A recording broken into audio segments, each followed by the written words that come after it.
낮이 가까웠습니다. 낮이 가까웠습니다. 이런 제목으로 말씀 전하겠습니다. 예수님이 누가복음 12장 56절에서 이렇게 말씀하셨습니다. 외식하는 자여, 너희가 천지의 기상은 분간할 줄 알면서 어찌 이 시대는 분간하지 못하느냐 말씀하셨습니다. 우리는 기독교인으로서 이제 이 시대를 읽을 줄 알아야 한다, 이렇게 생각합니다. 여러분, 이 시대는 정말 밤이 깊은 시대입니다. 온갖 밤에 속한 악한 일들이 일어나고 있습니다.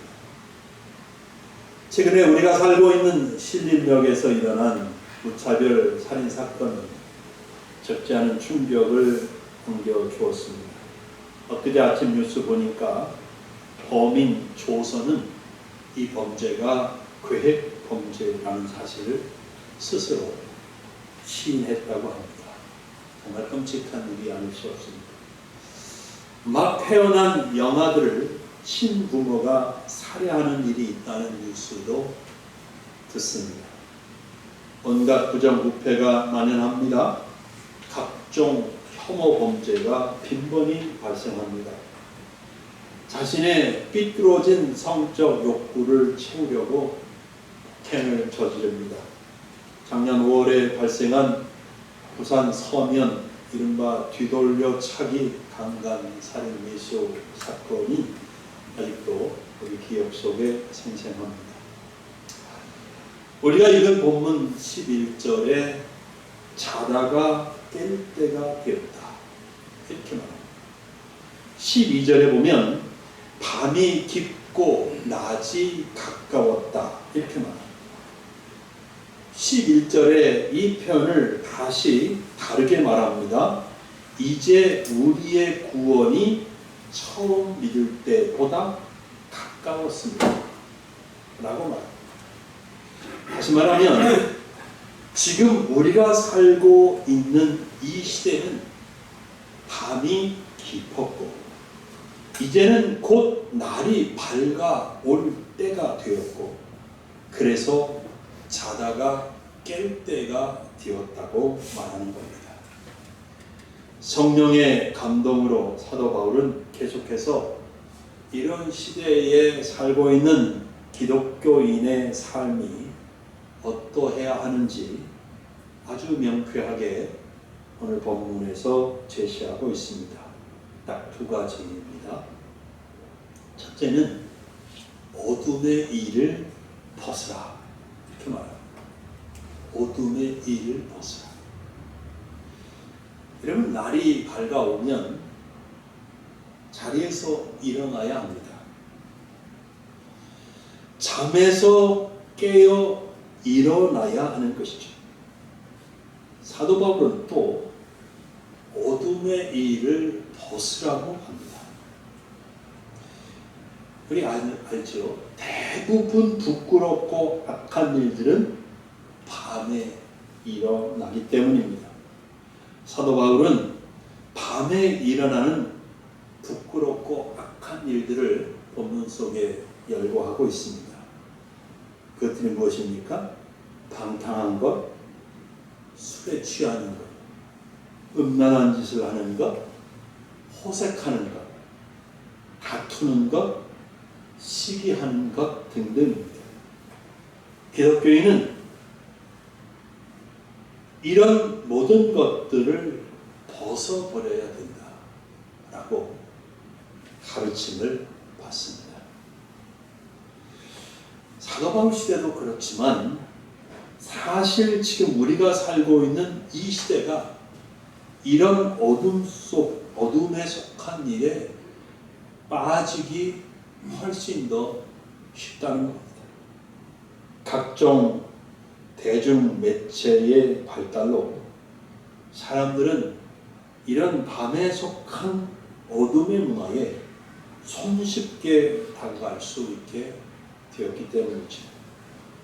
인터넷을 통해서 성인뿐만 아니라 청소년들, 어린아이들조차 음란한 영상물들을 쉽게 접할 수 있게 되었습니다. 수많은 사람들 또한 젊은이들의 영혼이 멍들고 병들어 가고 있다는 거죠. 더불어 각종 성과 관련된 범죄들이 급증하고 있습니다. 여러분, 술 문화도 마찬가지예요. 한때 노저펜 운동으로 매장에서 사라졌던 일본산 맥주들이 다시 시장에 쏟아지고 있다는 소식입니다. 또 요즘 젊은이들 사이에는 위스키 바람이 분대요. 그래서 위스키 수입이 또 급증한다고 하네요. WHO 세계보건기구 통계에 따르면 2019년 기준 한국인의 연간 알코올 소비량은 8.7리터입니다. 일본이 7.1리터이고 이탈리아가 7.7리터입니다. 전 세계 평균은 5.8리터라고 합니다. 그러니까 술을 좋아한다는 일본이나 이탈리아보다도 많이 마시고 전 세계 평균에 비교하면 한국인이 얼마나 술을 좋아하고 술을 많이 마시는지 알 수 있는 대목입니다. 청소년 음주도 심각하다고 그래요. 코로나 이후에 청소년 음주율은 남학생 15%, 여학생 10.9%인데 각각 2.6%, 2.0% 증가한 거라고 합니다. 우리나라 보건복지부 통계를 보면 2010년부터 지금까지 매년 약 5,000명이 알코올 관련 질환으로 사망하고 있다는 얘기예요. 한국보건사회연구원 보고에 따르면 음주로 인한 사회경제적 손실 비용은 연간 7조 3,698억 원. 어마어마하죠. 음주운전으로 인한 사고로 매년 평균 300명 이상이 사망하고 있습니다. 그 이외에도 술로 인한 각종 사회적 병폐가 발생하고 그 손실은 천문학적 숫자가 된다는 것은 가히 충격적입니다. 술창으로 발생하는 방탕함과 다툼 그리고 시기 질투로 인한 각종 범죄들 그리고 음란한 영상들로 인해 더욱 부추겨지는 성적 타락과 범죄는 이제 크게 다릅니다. 여러분, 이 시대는 영적인 밤이 깊었습니다. 밤이 깊으면 날이 밝아오듯이 이제 영적인 새날이 밝아올 것이고 그러므로 우리는 자다가 깰 때가 되었다는 것입니다. 무슨 말입니까? 우리의 구원이 가까웠다는 거예요. 마지막 때가 가까이 왔다는 뜻입니다. 예수님의 재림과 심판이 임박했다는 뜻입니다. 그러므로 우리는 기독교인으로서 이런 어둠의 일에 결코 참여하지 말아야 합니다. 설령 참여한다고 할지라도 이제는 그 모든 어둠의 일을 벗어버려야 할 때라는 사실을 기억해야 합니다. 그런데 여기서 우리가 정신 차리고 다시 새롭게 인식해야 할 사실은 예수님이 다시 오실 날이 가까웠다는 사실과 동시에 우리 각자의 마지막이 더 가까울 수 있다는 것을 기억해야 합니다. 우리 중 아무도 자신이 언제 어디서 어떻게 마지막을 맞이할지 모른다는 겁니다. 지난 주일 우리가 예배드리면서도 우리 중 아무도 상상하지 못한 슬픈 일이 일어났습니다. 지난 월요일에 출근하셔서 지하 주차장에서 일하시던 김종규 집사님이 그만 후진하는 차량에 부딪혀서 다쳐서 교통사고를 입으셨습니다. 그리고 그 다음 날인 화요일에 돌아가셨습니다. 우리는 여러분 이렇게 김종규 집사님을 갑자기 잃었습니다. 갑자기 잃었습니다. 물론 우리는 김 집사님이 천국에서의 영생복락에 들어가신 것을 믿습니다. 그러나 김 집사님은 정작 본인도 아내도 아들들도 주위에 같이 일하는 그 누구도 알지 못했던 갑작스러운 사고로 이 세상에서의 삶을 마치신 겁니다. 여러분, 이것이 인생입니다. 우리도 마찬가지입니다.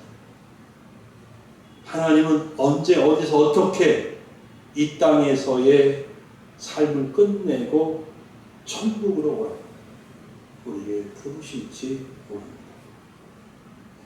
그러므로 여러분 우리는 잘 살아야 합니다. 하나님 앞에 잘 살아야 합니다. 속히 어둠에 속한 그런 삶에서 벗어나서 하나님이 원하시는 삶으로 돌아와야 할 것입니다.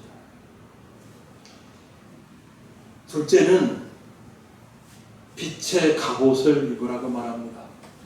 첫째는 어둠에 속한 일을 벗어버리고 그리고 그 대신 빛의 갑옷을 입으라 이렇게 말씀하고 있습니다. 빛의 갑옷 뭘까요? 쉽게 이해가 됩니까? 알 것도 같고 모를 것도 같지요. 사실 빛의 갑옷은 눈으로 볼 수 있게 존재하는 것은 아니죠. 본문에 근데 빛의 갑옷과 같은 의미로 쓰인 표현이 본문에 있습니다. 뭘까요? 바로 이겁니다. 오직 예수 그리스도로 옷 입고. 이 말이에요. 예수님은 요한복음 8장 12절에 보면 이렇게 말씀하셔요. 나는 세상의 빛이니 나는 세상의 빛이니 나를 따르는 자는 어둠에 다니지 아니하고 생명의 빛을 얻으리라 그랬어요. 예수님이 세상의 빛이십니다. 그러므로 빛의 갑옷을 입으라는 말과 예수 그리스도로 옷 입으라라는 말은 같은 뜻입니다.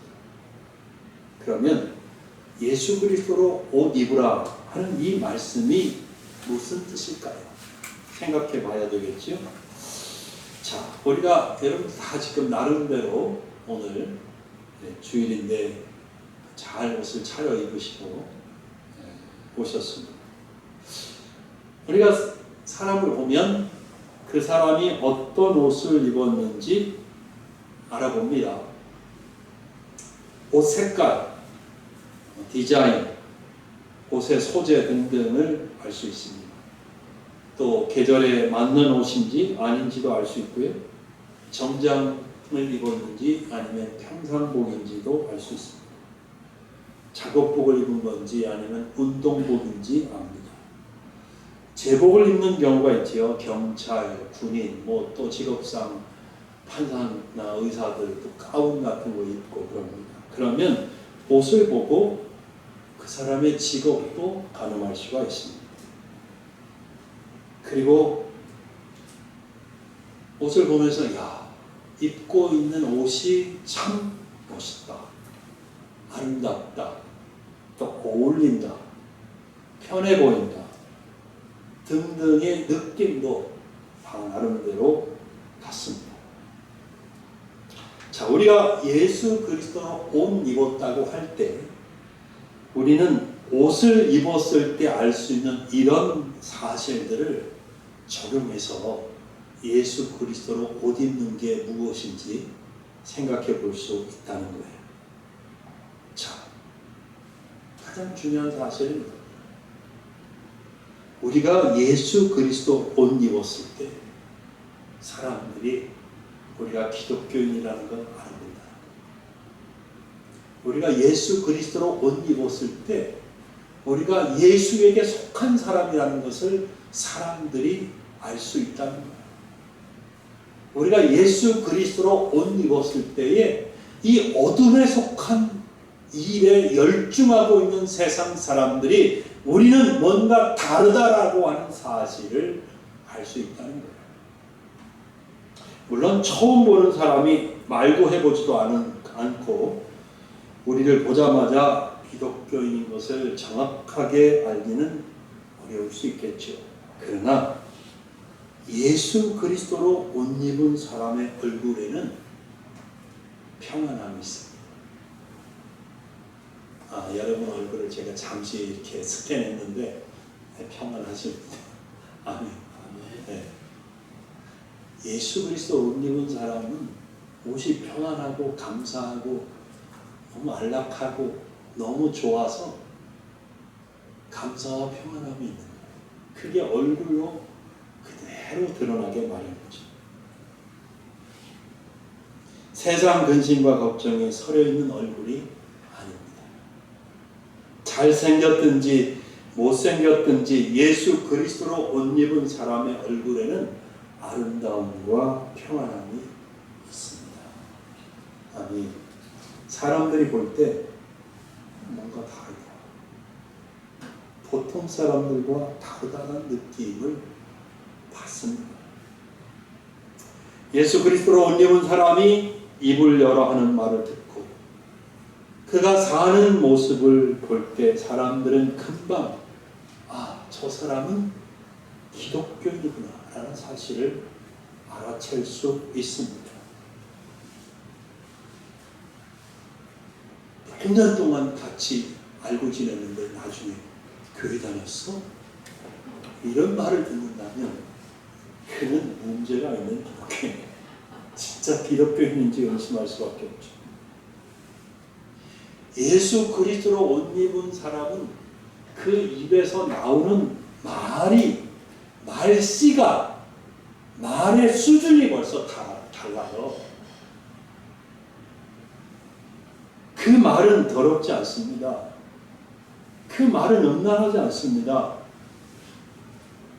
예수로 옷 입은 사람들의 입에서 나오는 말은 상스럽지 않습니다. 그 말은 덕을 세우고 친절하고 품이 있고 아름답기 때문입니다. 행동하는 것이나 살아가는 모습에서 예수 그리스도의 온유함과 거룩함이 드러납니다. 삶이 정직하고 의롭습니다. 이기적이지 않고 다른 사람을 배려합니다. 결코 악한 일을 모의하지 않습니다. 죄 짓는 일에 동참하지 않습니다. 자신의 이익만을 위해서 다른 사람을 공격하지 않습니다. 삶 속에서 누가 보든지 안 보든지 공공 질서와 법을 지킵니다. 예수 그리스도로 옷 입은 사람은 결코 악한 일을 범하지 않습니다. 분명히 여러분들 중에 어떤 분의 마음속에는 동의하지 못하실 거예요. 목사님, 아니 기독교인이 나쁜 짓 하는 거 뉴스에 얼마나 많이 나왔는데 그런 말을 하십니까? 예, 맞아요. 물론 기독교인이 여러 가지 좋지 않은 일에 또 악한 일에 연루된 경우가 많았습니다. 지금도 어딘가에서 일어날 수 있고 앞으로도 그럴 가능성은 얼마든지 있습니다. 사실 위에서 제가 드린 말씀은 예수 그리스도로 옷 입은 사람의 완전한 모습이지요. 사실 이 땅에 사는 동안 예수 그리스도로 완전히 옷 입고 기독교인으로서 완벽하게 아름답고 거룩한 삶을 산 사람은 없습니다. 그러나 성경은 우리에게 가르칩니다. 오직 예수 그리스도로 옷 입고 정욕을 위하여 육신의 이의를 도모하지 말라. 사도 바울은 우리가 날마다 예수 그리스도로 온전히 옷 입고 정욕을 위하여 육신의 일을 도모하지 않기 위해 애쓰고 기도하고 말씀 보고 힘쓰고 도움을 구하고 상담하고 노력해야 한다고 말하고 있는 겁니다. 우리는 그런 사람들인 겁니다. 말씀을 맺겠습니다. 지금은 밤이 깊었고 낮이 밝아오고 있는 시대입니다. 다시 말하면 온갖 악한 일이 성행하고 있지만 예수님이 다시 오셔서 이 세상을 심판하고 믿는 자를 구원하실 때가 가까이 왔다는 얘기예요. 예수님이 재림하시기 전에 이 땅에서의 우리의 삶이 종말을 맞이할 수도 있습니다. 그러므로 사랑하는 여러분, 우리는 어둠의 일을 벗어버리고 빛의 갑옷, 즉 예수 그리스도로 옷 입어야 되겠습니다. 거룩하신 예수님으로 옷을 입는 것입니다. 하늘과 땅의 모든 권세를 가지신 예수 그리스도로 옷 입는 것입니다. 그러면 비록 이 땅에서 우리가 완전할 수는 없지만, 이 땅에서 완전하기는 어렵지만 예수 그리스도로 옷 입은 자의 권세를 힘입고 그 은혜를 힘입어 우리는 믿음의 삶을 살아야 되겠습니다. 거룩한 삶을 살아야 되겠습니다. 하나님의 뜻을 이루어가는 삶을 살아야 되겠습니다. 내가 먹든지 마시든지 무엇을 하든지 하나님의 영광을 위해서 사는 삶을 살아야 되겠습니다. 하나님 여러분, 저와 여러분의 매일매일의 삶이 하나님 앞에 아름답고 또 가치 있는 삶이 되기를 소원합니다. 하나님의 선하시고 기뻐하시고 온전하신 뜻을 이루어가는 삶이 되기를 기도합니다. 이 약한 시대에 우리 기독교회는 이 땅의 빛으로 소금으로 살아야 될 줄을 믿습니다. 기도하겠습니다.